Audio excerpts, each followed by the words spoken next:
Well, fear not, because we are about to offer some uplifting jubilation courtesy of Luton Town. There's a chance that if you're listening in Luton, surrounding area this morning, that you may not have had much sleep because you'll have been celebrating this.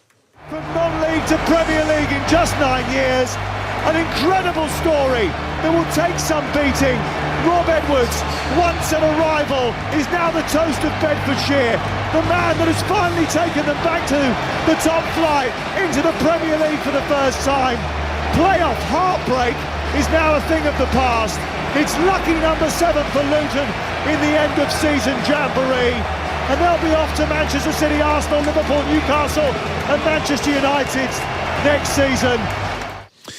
Commentary from Talk Sports. Luton finally making it to the Premier League after beating Coventry in penalties. It's football's greatest renaissance story, surely.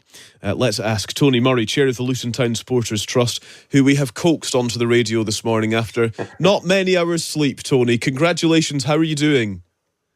I'm doing very well. Probably a bit the worst of wear for not getting to bed until 2:45 this morning, but happy. A real pinch yourself moment today it was. Yeah. Tony, I should say we're very grateful for you joining us, Tony, having gone to bed just before 3 o'clock. You're welcome. It's a pleasure. And what a day yesterday. And by the way, what a match as well. Let's try and pick out in sort of chronological order. First of all, Tom Lockyer, the defender who collapsed on the pitch really early on.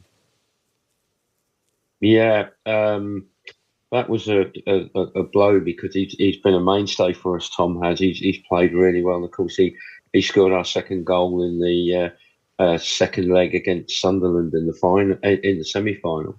But from what I've heard, I gather he's in hospital having tests and under observation. But he is okay. He looks like he's going to be all right, and that's a relief. And there's a wonderful picture of him celebrating in the hospital bed with people around him as well.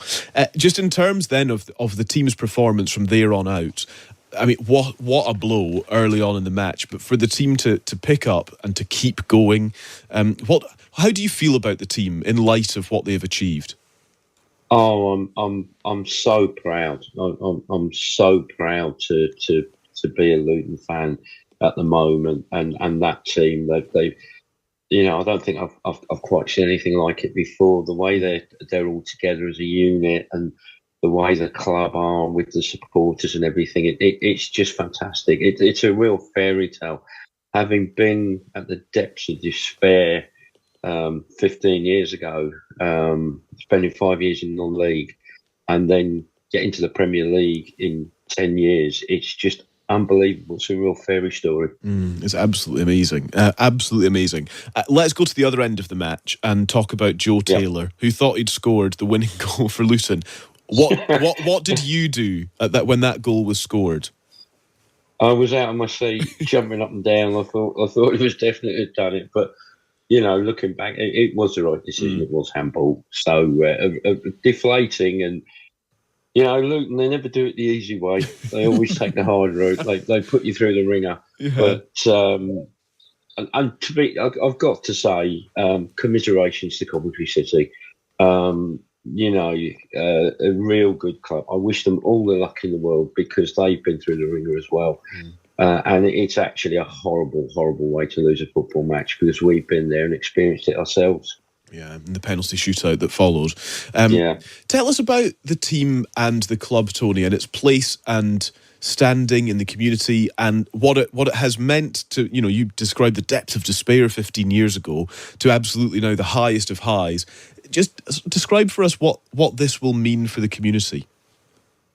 Oh, it's fantastic. It will mean so much in the way of jobs coming in and investment in the local economy, and again with the new ground on the horizon, it's a terrific time to be part of that community in Luton. I mean, it's such an inclusive town, and my hometown gets such a lot of bad press, and a lot of it is unwarranted. All sides of the community pulling together. I mean, when we beat Sunderland in the second leg, it was great leaving the ground afterwards, and there was a lot of the Asian drummers coming out, really celebrating and everything. And it's fantastic for the town, for everybody pulled together, and whatever happens next season, we'll enjoy it. Yeah. You mentioned the ground there, the stadium there. Let's just have a quick listen to Chief Executive of Luton, Gary Sweet, who's already announced plans to knock down and rebuild an entire stand in time for the next season. Here he is. At the moment, we just want to enjoy this time. We're ready for it, though. We're ready. We know what we're doing. I think I've got diggers ready to go into Kenilworth Road to start doing some work there already tonight. So it is going to start pretty soon. But look, thank you everybody, and to all the Luton fans. Thank you ever so much for supporting us. But to everyone in Luton, thank you ever so much for the support you've given us and the backing you've given us. Without you, we couldn't have done it. He's got the diggers ready, Tony. I wonder if there's something bittersweet about that, actually, that, obviously you need the new ground, the reasons for it are exciting and brilliant, but it does change things a bit, doesn't it? It does, but they've been planning for this for a while, and if anybody can get it done, it'll be Luton Town Football Club. The Kenny is, we love it. It's a proper old school football ground. There's a tremendous atmosphere in there. 10,000 fans can seem like 60,000. The noise can be deafening. It'll be a sad time when we leave it, but we are looking forward to a bright future at Power Court. Yeah. I noticed that you've been speaking to us wearing your Luton Town Football Club shirt. Have you taken it off since yesterday? Yes, I have. Okay. Yes. I thought I'd better put it on, otherwise you don't want to see me sitting here with the bare chest. No, I mean, fair enough. We appreciate I'll put that. anybody off their breakfast, mate. Not at all, Tony. It's so good to speak to you, and congratulations. Yeah. Enjoy. Are the celebrations continuing today? Are you doing more today? Well, I think I'll be mainly doing sleeping today. Right, okay. Still thinking myself, but I mean, it's great. We when I was in the pub last night in Baker Street, I was going around today. Do you know what? We're a Premier League club, and I just said, you know what?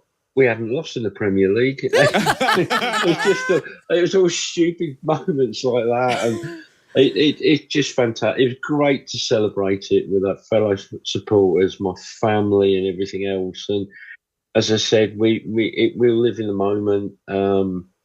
And come hell or high water next season, we're going to enjoy it. And you know what? It's going to be great to see the likes of Pep Guardiola, Jurgen Klopp, coming to Kenilworth Road. They are in for a real shock. I love it, Tony. Thank you so much. We really appreciate the early start. It's so good to speak to you. You too. You have a good day. Thank you. You too. Sleep well. Cheers, Tony. I'll try. Bye-bye. Bye now. That's Tony Murray, who is chair of the Luton Town Supporters Trust, who you can tell is bursting with excitement through the slight pain of only having had a few hours sleep. I was just thinking he was going to bed as I was getting up. Yeah, oh gosh, I hadn't thought of that. But he did very well to get up and speak to us this morning. It's such a lovely story. Yeah, it is a really good story. You're listening to Times Radio Breakfast. After the news, we're going to be speaking to a hospital chief